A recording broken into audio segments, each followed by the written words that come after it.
Right after I graduated high school, I didn't do much. I enjoyed my final summer, built my PC, technically had my first girlfriend, and came down with a deadly infection that could have killed me. Which story do you guys want to hear first? It was called Helicobacter pylori, H. pylori for short, and this is something many of my close friends know about me, but I figured I would share it with you guys as well. So, about midsummer after graduation, I started feeling really weak and tired very often. Now, I had figured it was probably because of the plays I had been involved in. I was an actor for a couple years after high school, and that's pretty demanding on the body, but even after the play had ended, I started noticing that I was not only fatigued a lot, but I was also losing a lot of my weight. Now, I'm one of those lucky ducks who never had to work out. I naturally grew muscle like old bread grows mold. My brother and I are both like this, and I love my family's genes, but I started to notice that I was getting really small really fast, to a point where I looked anorexic, and I knew something was not right. I must have gone to the doctor like 8 times, and they kept saying mono or swine flu, and they just told me to drink thicker milk and eat heavier foods. But the problem was, I lost my appetite. I was never hungry, and even eating just a little snack made me feel sick. Some time passed, and I started feeling pain in my chest. I ignored it at first, but then it started getting really bad. Now, I don't have the highest pain tolerance out there, but I can withstand quite a bit, and my chest would feel like it constantly had a knife in it. And if that wasn't bad enough, every so often there would be a spike in pain, sharper than I've ever felt. It literally felt like someone had grabbed my heart and squeezed it. I would often stop where I was and grab my chest because of this, so I went back to the doctor. He told me that I had come down with esophagitis, which explained all of my symptoms. Esophagitis is caused by stomach acid. It's when the esophagus becomes texturally similar to the stomach, because acid burned it up. And the doctor said it was the reason I wouldn't eat, because it would hurt my chest. And even though I was losing weight and not eating long before this, I took his medical advice and started downing heartburn pills. Every day for a few months, I suffered from this, and it never got better. In fact, it only got worse. I lost even more weight. I was down to 120, 130 pounds, which for me is not good.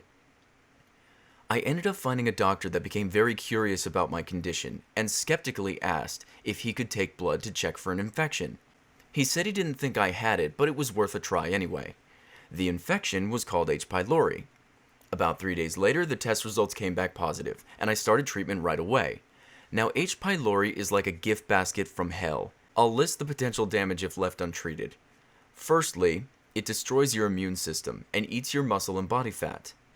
Then, it gives you esophagitis and works in your stomach. After that, it gives you stomach ulcers and if untreated can likely result in stomach cancer. The doctor never checked for this because it normally affects older people. Young people can get it, but a younger immune system generally fights it off. But for some reason, even though I had a great immune system, mine didn't kill it. Now, where do you get H. pylori, you might ask? River water.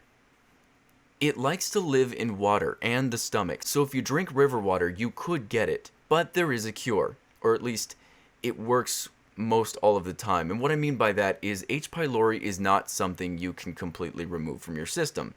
In fact, if I ever felt the symptoms again, I wouldn't be able to do a blood test again for certain results, because I will always come back positive for it, which sucks, but that's not the worst part. Though I no longer live in pain, and I do have all my muscle back, I noticed after the treatment that it was very difficult to gain weight. I thought this was because of my metabolism. It's always been very fast, but I do recall having to watch myself every so often in high school. So I went back to the doctor, in fear that we didn't actually fully remove it. And he told me this: H. pylori has sped up your already fast metabolism. Therefore, you need to eat constantly. Barry, do you ever feel hungry? Well, yeah, all the time. Don't. You must not let yourself become hungry, because there's a good possibility that your body has already adjusted to your new metabolism. And if you get hungry, your body's going to start eating itself. Long story short, I eat a ton, pretty much all day, so I don't lose my mass.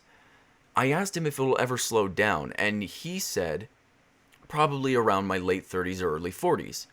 But it'll only slow down to that of my normal metabolism, the one I had before the H. pylori.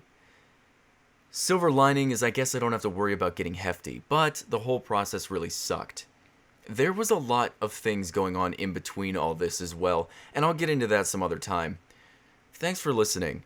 This is kind of a touchy subject for me, or at least it was for a long time. It took a lot to build my body back up to what it was before, and I hated being so skinny. Not because I was afraid that I looked unappealing or anything like that, but because even though I had cured myself of the H. pylori, I had killed the disease, but it had taken something from me. I guess I never felt like I actually beat it until recently, and I wasn't really ready until now to tell the story. So, thanks for listening, guys. It means a lot.